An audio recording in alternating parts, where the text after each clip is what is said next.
listening to the Angela Henderson Online Business Show, episode 247. Hey there, you amazing human, and welcome to the Angela Henderson Online Business Show, the podcast that is designed for female entrepreneurs who want to make more money in a way that is in alignment for them. If you're looking for practical advice, proven strategies, and expert insights to help you navigate the challenges of growing your business, then you've come to the right place. Welcome, my friend. I am your host, Angela Henderson, a proud Canadian living in beautiful Australia, and I'm a business coach, consultant, and strategist who has helped thousands of women around the world build successful businesses. Through solo episodes and interviews with successful business owners, industry experts, and thought leaders, you'll get insider insights into what it takes to succeed in today's digital age.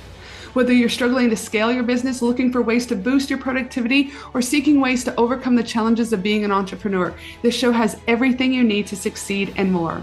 So subscribe, pop your headphones on, and get ready to creating the business and life you deserve today by allowing the Angela Henderson Online Business Show help you create a winning strategy, develop the right mindset, and build lasting wealth.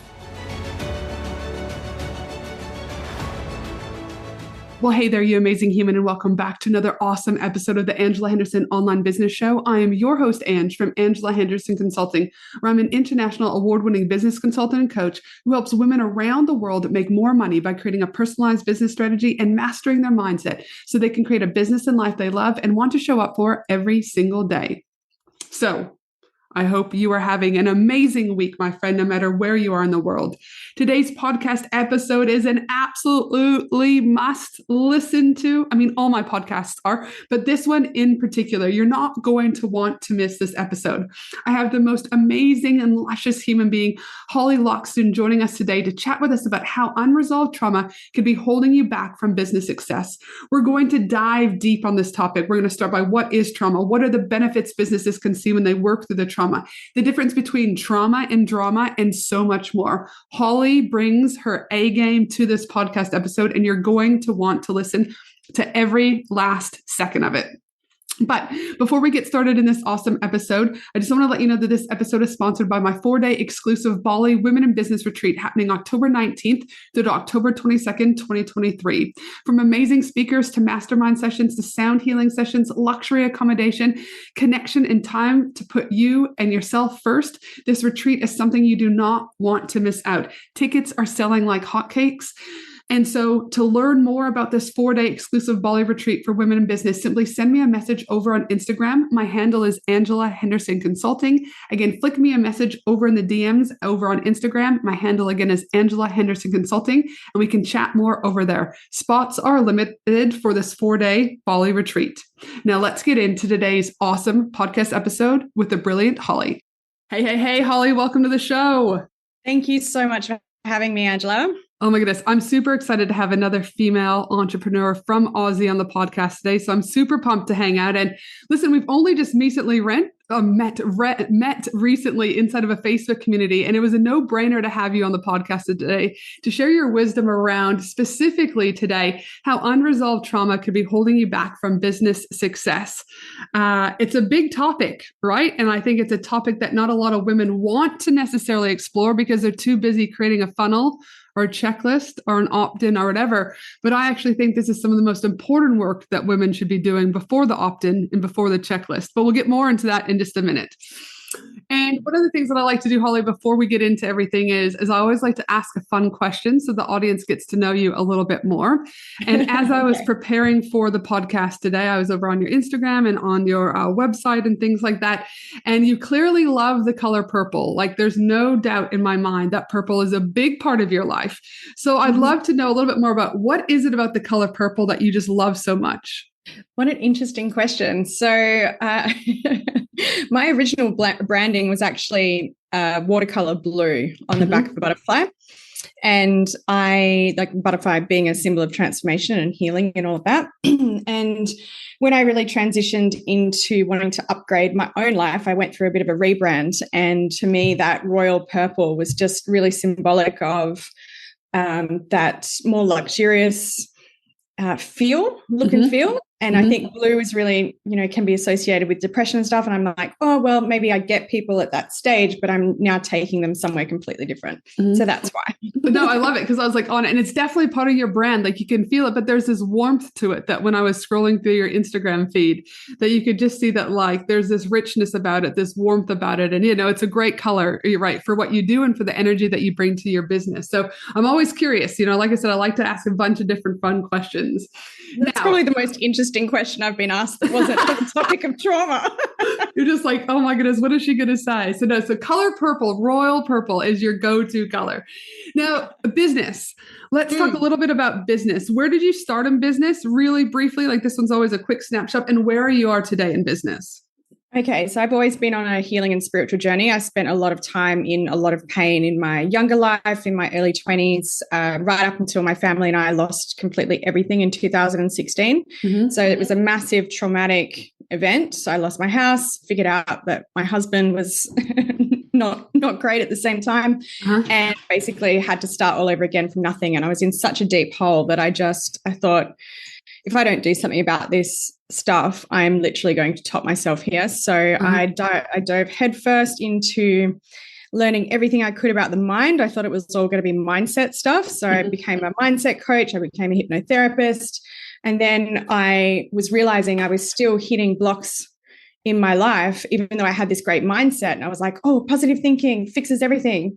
And then I discovered the wonderful world of somatic experiencing and trauma work. And I was like, oh, there's actually so much more to this than just mindset. So that's been the origins of how and why I started my business. And then it's just been scaling from there, trying to get to as many people as possible.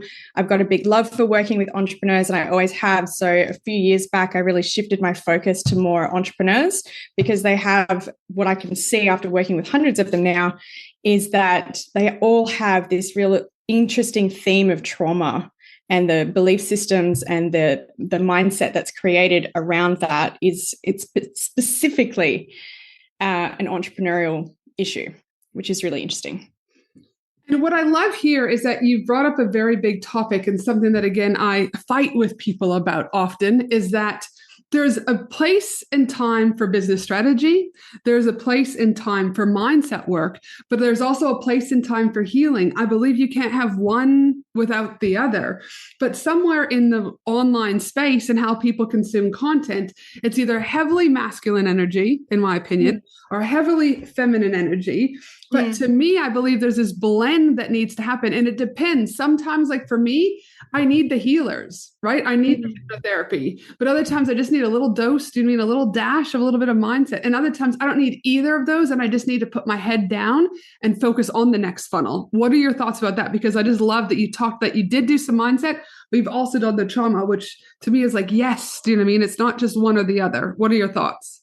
Yeah, absolutely. That's why I now do a combination of what we call top-down, like coaching, therapy, advice giving, pattern recognition, mindset work, all of that sort of stuff coming from that neocortex level. And then, which is like your conscious mind, what you're consciously aware of, NLP, that sort of stuff, neuro-linguistic programming, if anyone doesn't know what that is. And then that's why I combined it with what we call the bottom-up approach. So that's actually working with the body, because our unconscious trauma actually resides in our body. And when you can release it from a body level, it actually has this filtration going back up the brainstem, and it can go a long way to changing your belief systems and your mindset all on its own, because your body is nice and calm.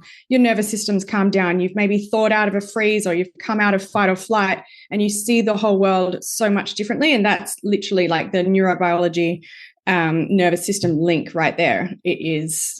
They're very, very much connected. We've got 80%, I believe, more afferent fibers. So more information basically coming from the body to the brain than the other way around, which is why so many people get in these loops of thinking that they can think their way out of situations. But if your nervous system is like up shit creek without a paddle, you've got a big problem on your hands. All right. Well, this is interesting. We talked before we hit record. I was like, I don't know how much we're going to get in the nervous system, but sometimes it's just this is divine timing, right? It's the exact question that we need to then dig into. For people who might be listening, they'll be like, what are you two going on about this nervous system, this top down, bottom up, etc.? Tell us a little bit more about just define the nervous system so that everyone's on the same page. And how much does the nervous system impact trauma that is then potentially impact people from succeeding both in life and in business? Yeah, your nervous system I think it's everything. If I had to pick between doing mindset work only or doing nervous system work only, I would choose the nervous system every time, because that is attached to your unconscious or your subconscious mind, which is basically scanning your environment for threat all the time.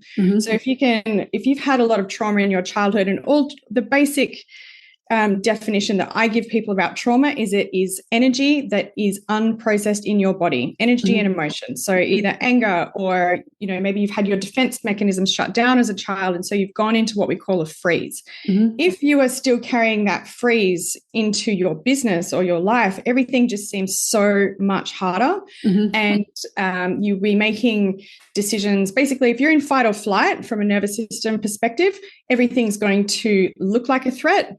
You're probably going to be experiencing anxiety, and if your ability to assess situations and basically take stock and have a reasonable, rational viewpoint on it is really impacted, because your vision becomes very narrow and your body's always trying to move away from a threat.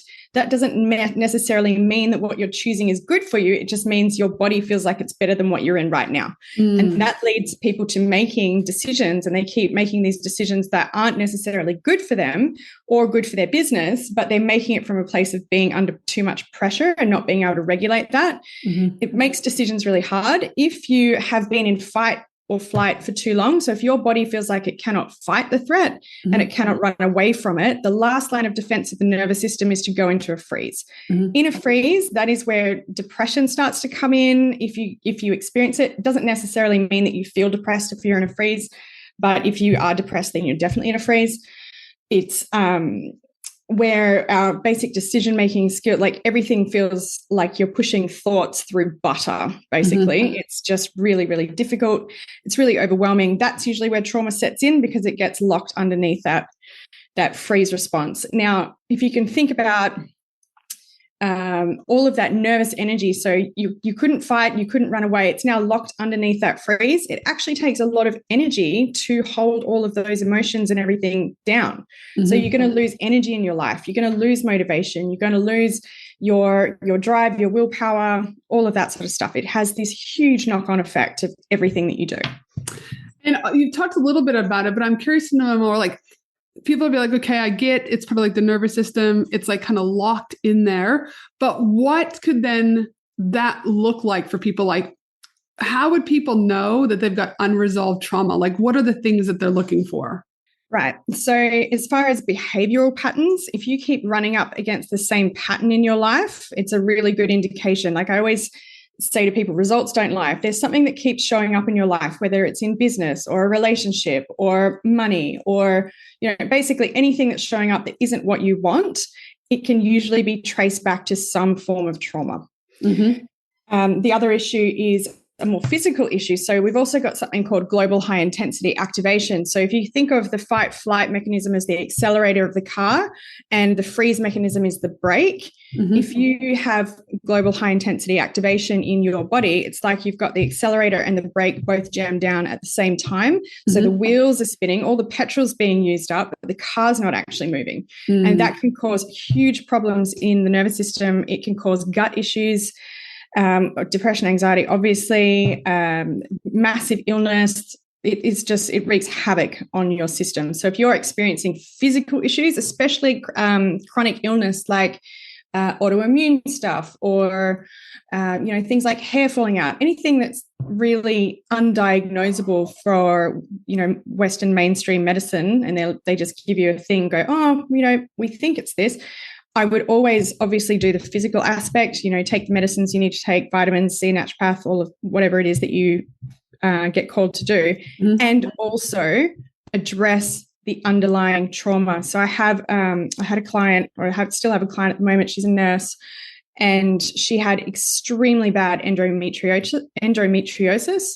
And it literally came from some sexual trauma that she had as a child. And once we really started working through that healing process, the endometriosis, like the pain and everything she was getting around that time of the month, it started to clear.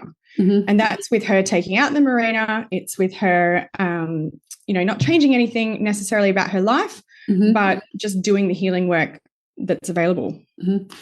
And would you also say things that might be present for other people? Because I'm just trying to give some other additional examples, would be things like unhealed trauma can look like low sense of self-esteem, codependency in relationships, fear of being abandoned, for example, putting your needs aside for other people, craving for external validation, things like always fearing what might happen next. So again, like you're saying, like you're kind of like, it's like that freeze, you didn't really know, resisting positive change, potentially even like tolerating abusive behaviors from others. I mean, are those also things that people potentially are like, yeah, you've probably got a little bit of unhealed trauma that needs to be explored? Yep, every single one of those. So people pleasing, chuck that one in there. Yeah. That's a big one. So if you're, and all of this, because it comes down to mainly our childhood, unless you've had one or a few big significant traumatic events that you haven't healed from, it does come down to the programming and, how much fear and stuff was put in the child as we were growing up for many different reasons. And that can be, just putting the fear of God into them when they're misbehaving. There's different ways to go about it that won't have such an impact. This is why I also really get into the ancestral trauma line. So the actual genetic side of things is really interesting. There's an amazing book on that called It Didn't Start With You by Mark Wallen.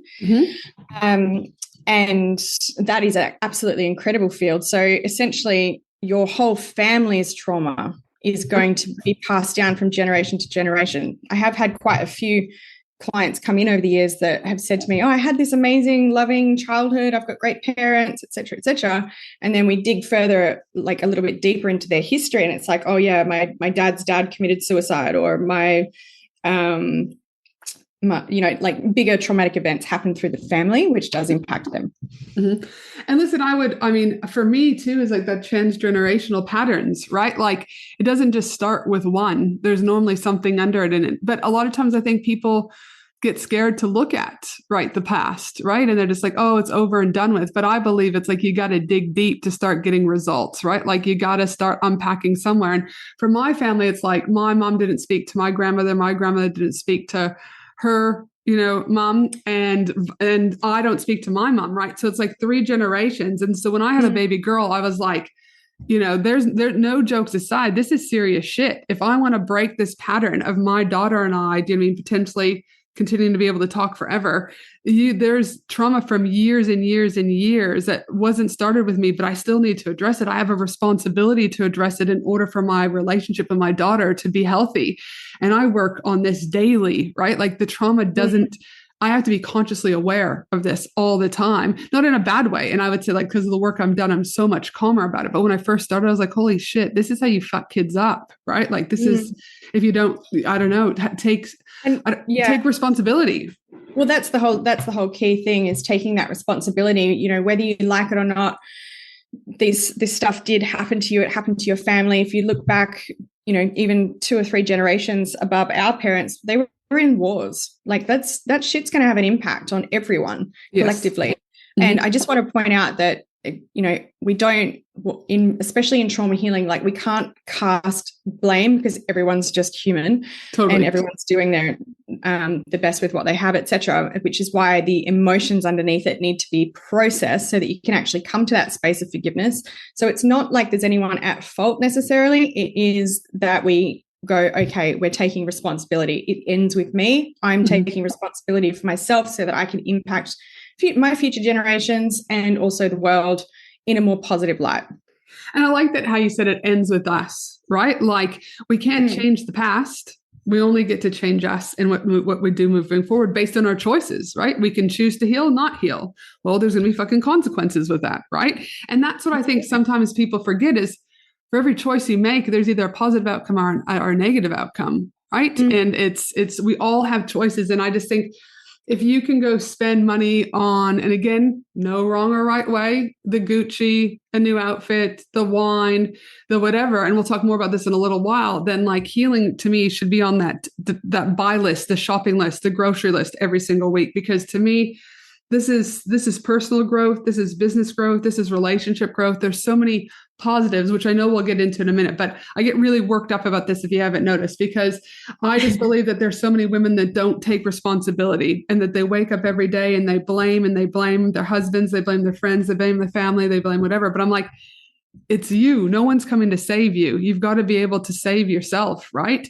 And healing will allow you to process so many unresolved X, Y, and Z's, but yet people don't want to do the work, which we'll talk about that in a minute. Actually, we'll talk about it now.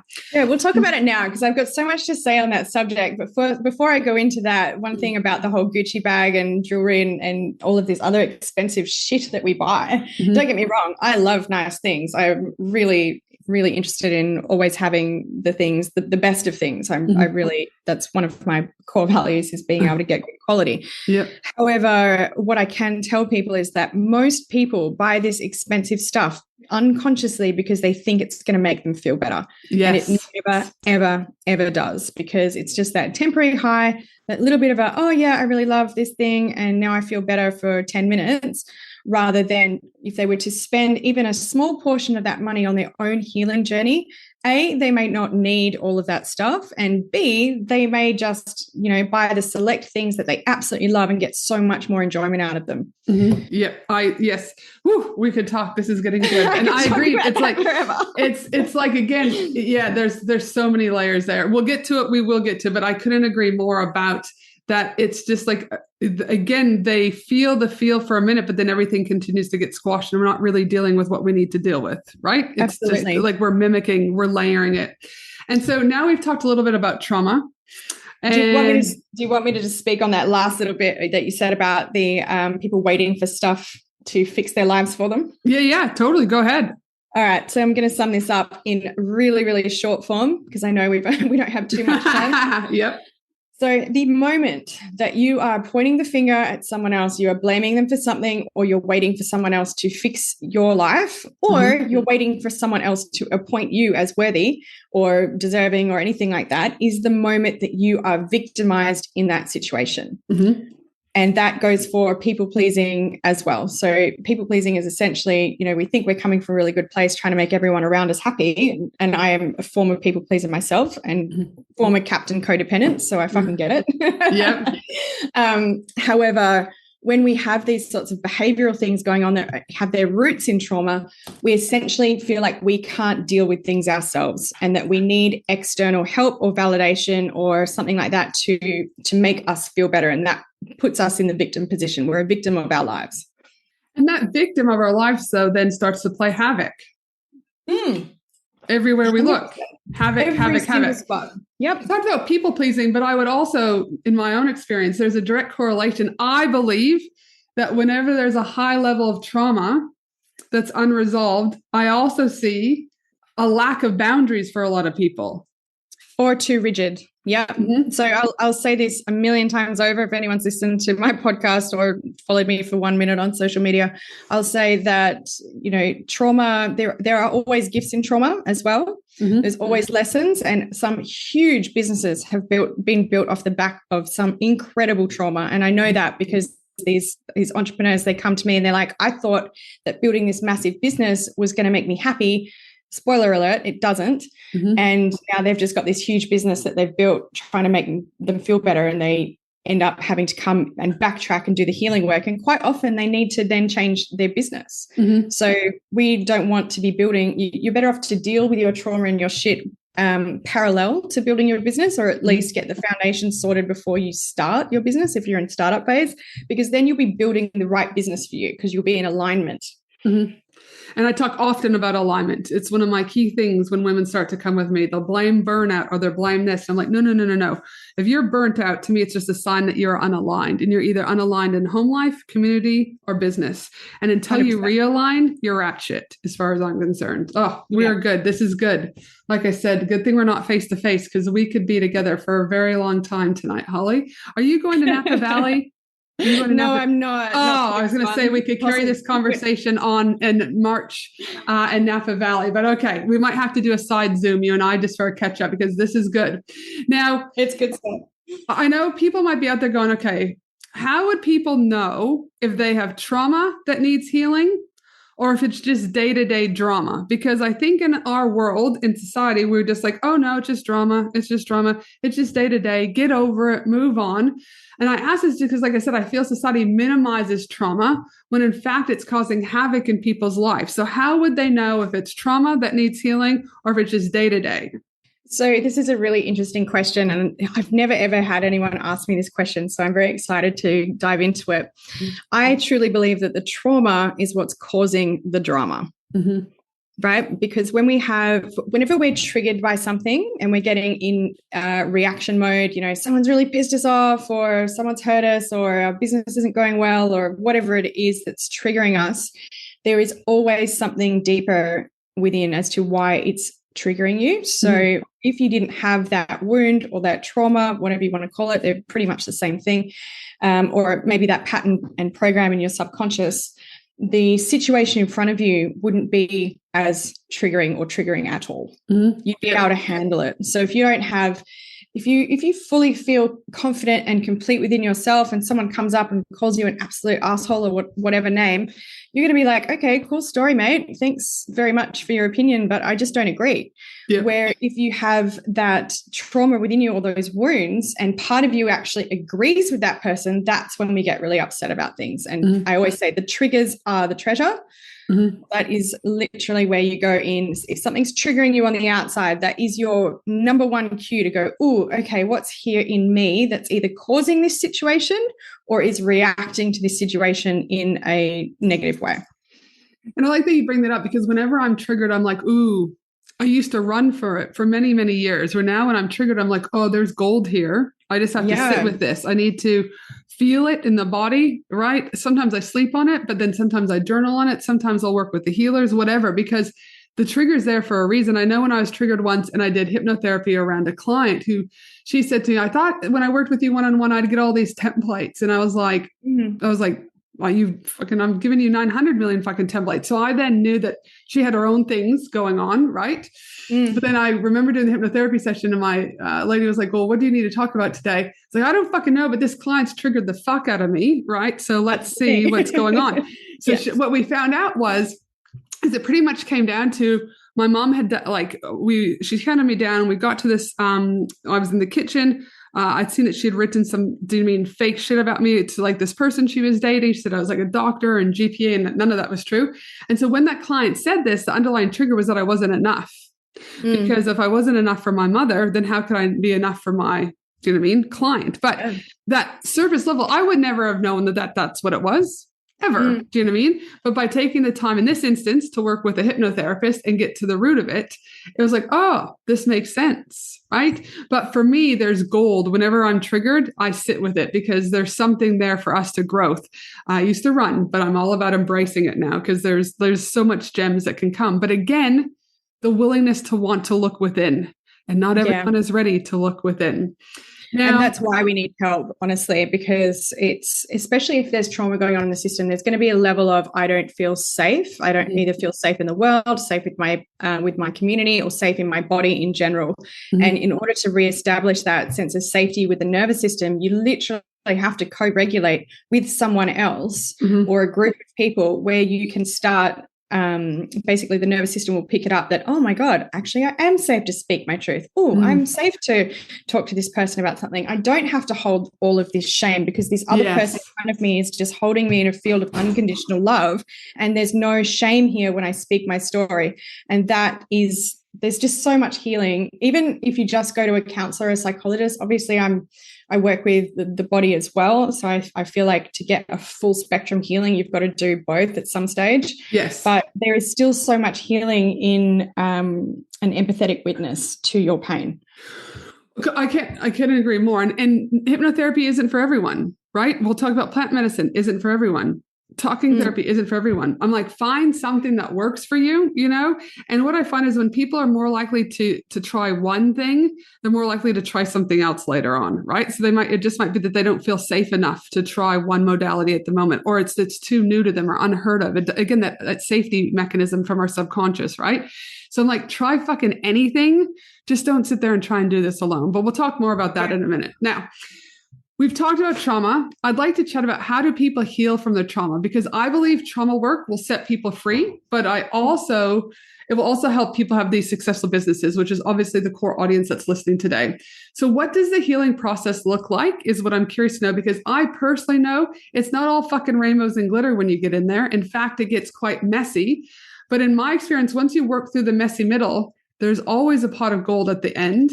But again, I feel that the healing comes in layers. So I'm curious just to know, like, what are your thoughts about what people can think when they think healing is versus like what actually happens? Because I think some people think it's rose fucking gardens when it's like, actually, here's a reality check. Yeah, absolutely. And again, you know, I can't stress the importance of finding someone. So even just looping back to that whole modality thing, it's partially the modality, sure. So if you've got repressed rage in your body that you actually, you know, if it's really repressed, you won't even know that it's there until someone else helps you dig it out, essentially. And it can be terrifying when that rage first starts coming through your body because it's so powerful. Mm-hmm. So having someone that knows what they're doing in particular modalities is really important, but just as important, probably if not more so, is finding the practitioner that you feel safe with, mm-hmm. safe enough to talk about all of your stuff and to actually go through those hard, deep, sticky bits. Because one of the hardest bits, and if you've got a good coach or a good therapist or whoever you're seeing, if they can actually help you work through your shadow side. So this is all the ways in which we are actually, you know, screwing ourselves over. But it's usually the stuff that we don't want to look at because it's covered in a layer of shame. Mm-hmm. So like I was speaking to a client the other day and she was like, oh, I realized, you know, I kept going back to this guy because I was codependent with him, but I realized I actually really liked the attention. And she didn't realize that until after she listened to one of my last podcasts with Dr. Nima.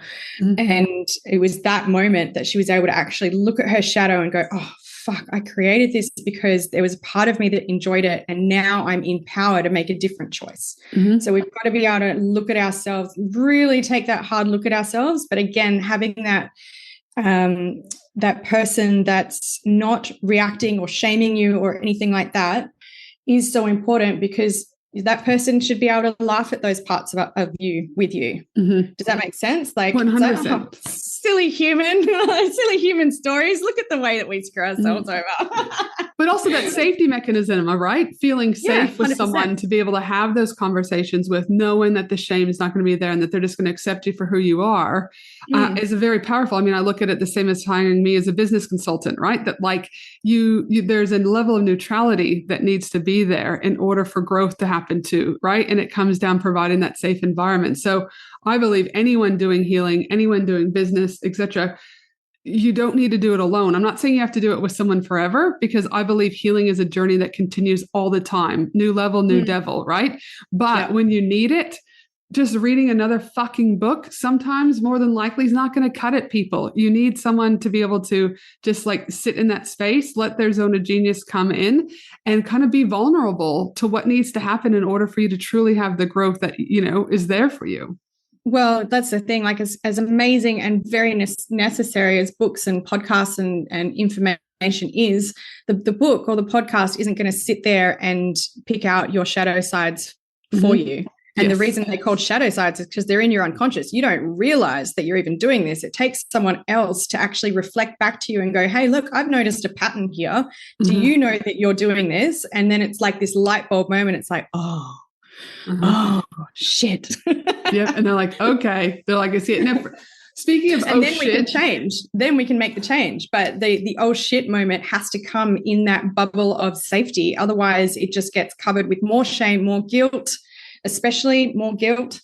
And that inhibits our growth and our healing. It certainly blocks us from getting any gold that we could have got by slaying that dragon, you know? And I guess those oh shit moments too, though, like they might sound shit, but then there's also so many aha moments. And I'm curious for you to share a little bit about what are the benefits people can see when they start to heal their trauma, both in life and in business. This is such an interesting question, Tucci. You're full of these interesting questions, I really like these.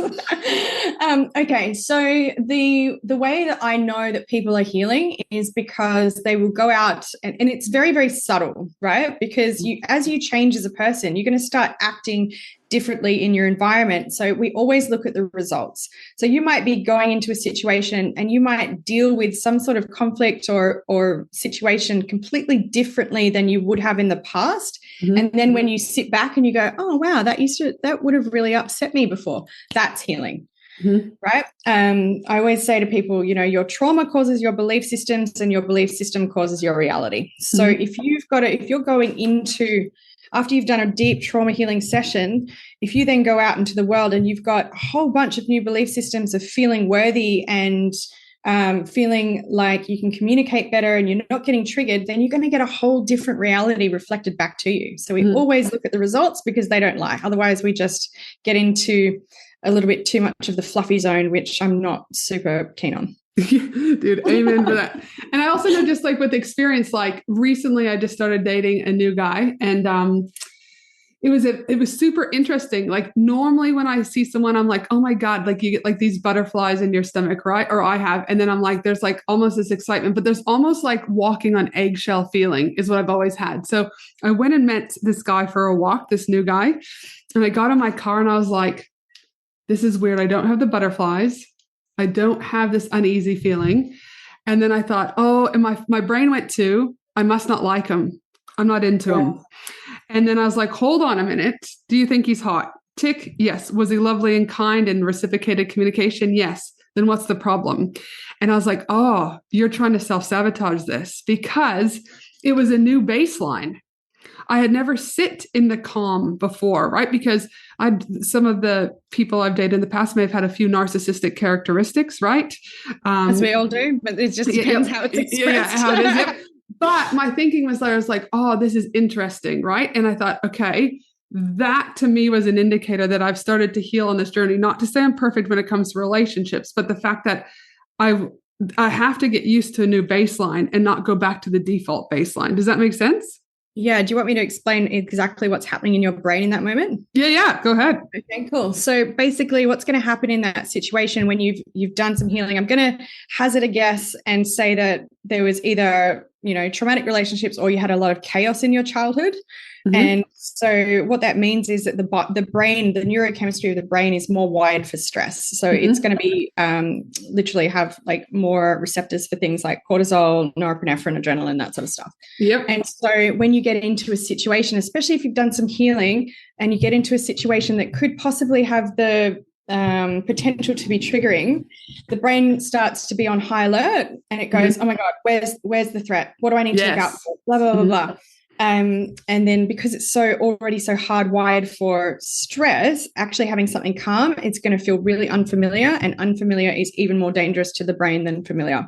Yes. So it's literally trying to seek out that familiar feeling. I always say to people, those big butterfly feelings when you first meet someone, usually like sit with that for a really, really, really long time. Mm-hmm. That needs to be the indication that you need to spend even more time getting to know this person than what you would if everything was calm at the beginning, because it's usually indicative of some sort of traumas bouncing off each other. Like we tend to attract our reciprocals. So, you know, as a former captain codependent, I would attract the flip side of that coin, which is more on the narcissistic side. Yeah. And so our traumas really match. So I had more anxious attachment, they had more avoidant attachment. And so there got to be this replay of childhood scenarios and the way that my brain had set up relationships in my head. So for me, my dad used to leave a lot because of work and everything. So I was constantly used to being abandoned by the masculine. So of course, then I'm going to go out into the world and seek love in absent places because my father was absent. It just, then I was attracted to that because it was familiar. Absolutely. And so I like how you said that, because I think, again, giving a real live example on how the brain works, et cetera, is so important. And that for me, like I said, it was it's one of the indicators now that whenever I get butterflies or et cetera, to me, it's actually a red flag, not necessarily always bad, but it's like, well, hold on, why do you have this nervous reaction? So when I didn't have that nervous reaction, I thought, well, this isn't the right guy. This isn't it, right? Like this isn't, when in fact, you know what I mean? He's been one of the most kindest, gentlest human beings ever, right? So it's very interesting on how, again, I love the power of the brain, the body, what it holds, and what clues it's constantly giving us. Now, so many. Like we talked a little bit about earlier, some people are going to go, healing is expensive, right? I don't have time for this. I don't know this, you know, but my thinking is, and I'd love to know what your thoughts are about, but what is it actually costing people, in your opinion, Holly, by not investing in the healing? Well, it's causing them pain. It's causing them like they're losing time. You can always make more money. You can't get back your time. So if you don't do your healing and you end up in a relationship that is driven by trauma, and then you have children with this person and you spend 12 years of your life with this person and then realize, oh my God, this is all too much. I realize now that I should have done my trauma healing 12 years ago. And then you wouldn't have ended up in that situation like that. Do you know what I mean? So it's like this, I believe that healing work should be every single person's top priority, because not only for them, but for their children and for the entire community that they're in. Because again, if you are healing yourself, you're less triggered by people, there's less conflict, your communication skills are better, your boundaries are better, you're a healthier human. Then we look at the ripple effect outwards on the community on that. Healed people heal others just so much as hurt people hurt people. At a broader community level, we've got less stress-induced disease. We've got, less pressure on the healthcare system. We've got more people getting the help in the community and everything that they so desire and require, essentially. So and listen, I love that. I heard this probably about a couple of months ago. Hurt people, heal people, heal people. Right. And 100%. It's such a simple but yet so powerful statement. And I also know when I was in my mental health days that wherever there's anger, I believe there's unresolved grief. And where there's unresolved grief, we've got unresolved trauma, right? And so for me, it's like we got some things we got to work on. Now, for those people, if you haven't clearly understand how excited Holly and I and how much power we have and enthusiasm we have, and just basically get healed people is what my motto would be for this particular episode. Where can people connect with you if they're wanting to learn more about healing and working with you? Because again, just like business coaches, I think people will know when I bring people on my podcast, I'm quite selective about who I bring on, because there's a million shit business coaches. There's a shit healers, right? Obviously, do your due diligence is what I say. So I'm curious to know, for the listeners out there that are ready to do some healing and work with someone who's got runs on the board, is an ethical, just a good human like yourself, Holly, how can they find you and connect with you? Yeah, so they can look at me on Instagram, Holly Loxton _coach. I'm also on Facebook, Holly Loxton, and my website is www.hollyloxton.com.au. At the moment, I've actually only got one more spot for a 3-month one-to-one client, but I do run group programs that have one-to-one elements, because I really like to get into people's trauma and stuff really deeply. Like I said, there's a boatload of information out of there. My online courses that are zero touch point actually have processes that people can do at home, which is really important. And that will get them a lot of the way. However, if they want that extra one-to-one support and my eyes on their stuff in particular, then they can just email me or contact me and stuff. That's awesome. And I've got one final question for you. What do you know now that you wish you knew when you first started off in business? Oh, okay. So I did the whole business thing arse end about, because like I said, in 2016, we had so much trauma in our family and for myself. And I went to mindset and hypnotherapy and that sort of stuff first. And I didn't even know about the impact of the nervous system. So that first 2 years of business for me was absolutely just roller coaster, really painful, mental breakdown city. Even with a really good mindset, my body was just having an absolute meltdown. So if I was going to do it again, I would work on the nervous system either in parallel or definitely first, because it just makes everything in life so much easier, but especially business. I absolutely love it. Well, Holly, it has been an absolute pleasure hanging out with you today. I'm so glad that we were connected inside of Scott's Facebook community. I love how the world disconnects people, and in divine timing, we're getting exactly what we need at the right time. So thank you for this. This is a very important conversation that I'm glad I've been able to bring your expertise in here today so that people can start getting, what do they say? Cut the fat, right? It's like, let's just get to the chase. Let's get some healing on. And so I'd strongly encourage any of you that need to start looking at some trauma to connect with Holly. Run, don't walk is what I should say. And for those you listening, don't forget to have an awesome day no matter where you are in the world. We'll be putting the show notes together for this at angelahenderson.com.au. And again, thank you so much for today, Holly. I really appreciate you and your time. Thank you so much, Angela. It's been a great opportunity. Thanks for listening to the Angela Henderson Online Business Show, www.angelahenderson.com.au.